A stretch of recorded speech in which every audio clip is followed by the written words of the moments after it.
Benvenuti, oggi siamo a Parigi, al Louvre, in una delle sale dedicate ad André Charles Boulle.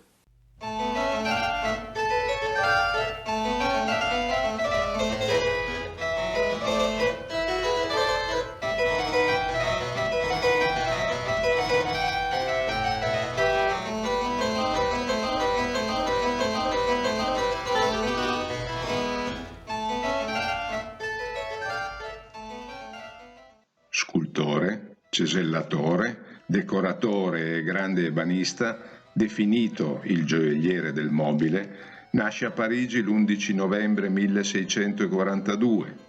Il padre proviene da area germanica e si stabilisce a Parigi nel 1637 per esercitare la professione di ebanista.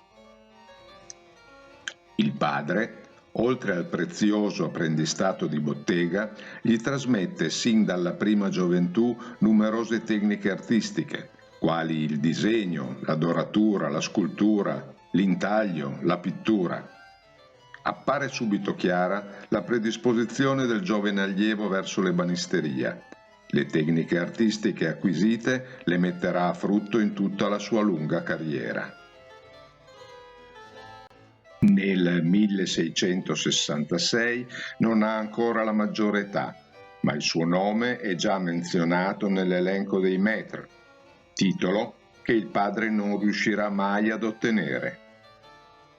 La bottega di famiglia si trova in Rue de Reims.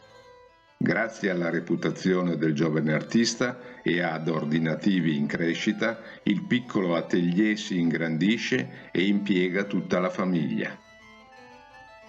Al pari della borghesia e nobiltà francese, la famiglia reale si interessa al nostro ebanista a partire dal 1672.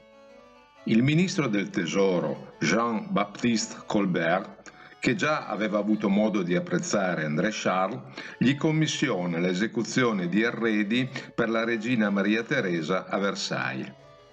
Nello stesso anno, per interessamento del Colbert, otterrà dal re, quale migliore ebanista del momento, l'utilizzo di alloggio e annesso laboratorio alle gallerie del Louvre. Ne deriva un prestigio che implementa fortemente gli ordinativi. Da questa data Boulle possiede due laboratori, quello in Rue de Reims e quello del Louvre, quindi tutta la famiglia lavora alacremente, compresa la sorella, la prima ebanista conosciuta della storia. Il 1 marzo 1677 André Charles sposa Anne-Marie Leroux, figlia, guarda caso, di un collega. Dalla loro unione nasceranno 7 figli, di cui ben 4 seguiranno la carriera del padre.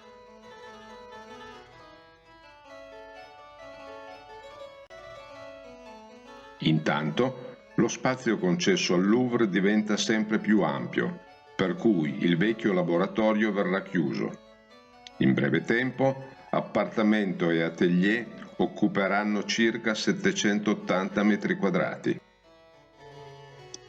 Essendo i bronzi dorati molto importanti nella produzione dei suoi mobili, nel 1685 l'atelier si dota anche di una fonderia. Le decorazioni in bronzo dorato, se da un lato contribuiscono alla fastosità dell'insieme, dall'altro aiutano a proteggere le parti più delicate dei mobili, come spigoli e piedi, e altresì stabilizzano e contribuiscono a mantenere in posizione i placcaggi composti da materiali così diversi tra loro. Dall'atelier verranno prodotti in bronzo anche oggetti d'arredamento, quali orologi, alari per camini e lampade.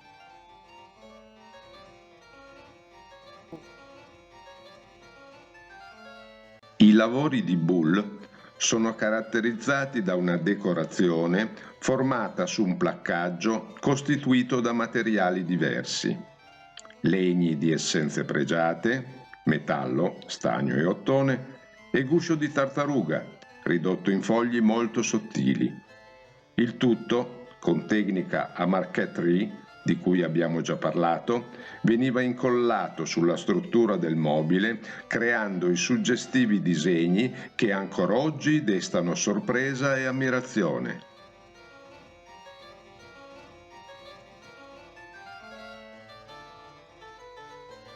Le sue conoscenze e le sue competenze vennero da lui pubblicate in un trattato intitolato Nouveaux dessins de meubles et ouvrages de bronze et de marqueterie. La morte di Luigi XIV segnerà una svolta. Bull ha 72 anni e decide di passare la mano ai 4 figli che hanno seguito le sue orme. Un inventario ci informa che l'atelier impiega una trentina di operai e custodisce in magazzino un centinaio di mobili e oggetti in bronzo. Un incendio di origine dolosa si sviluppa nel laboratorio al Louvre il 30 agosto 1720 alle 3 del mattino, distruggendo gran parte dell'atelier. Bull è stato anche un collezionista d'arte appassionato e senza misura. Questa sua passione lo porterà in diverse occasioni in grave difficoltà finanziaria e dovrà ogni volta la sua salvezza ad intervento reale. Della sua collezione facevano parte quadri di Rubens, Antoine Van Dyck, Pierre Mignard, Franz Neiders, Sébastien Bourdon, Charles Lebrun e molti altri, opere quasi tutte scomparse nell'incendio dell'atelier. Morirà a 89 anni il 29 febbraio 1732. Cliccate sul pulsante e iscrivetevi al canale. Un saluto!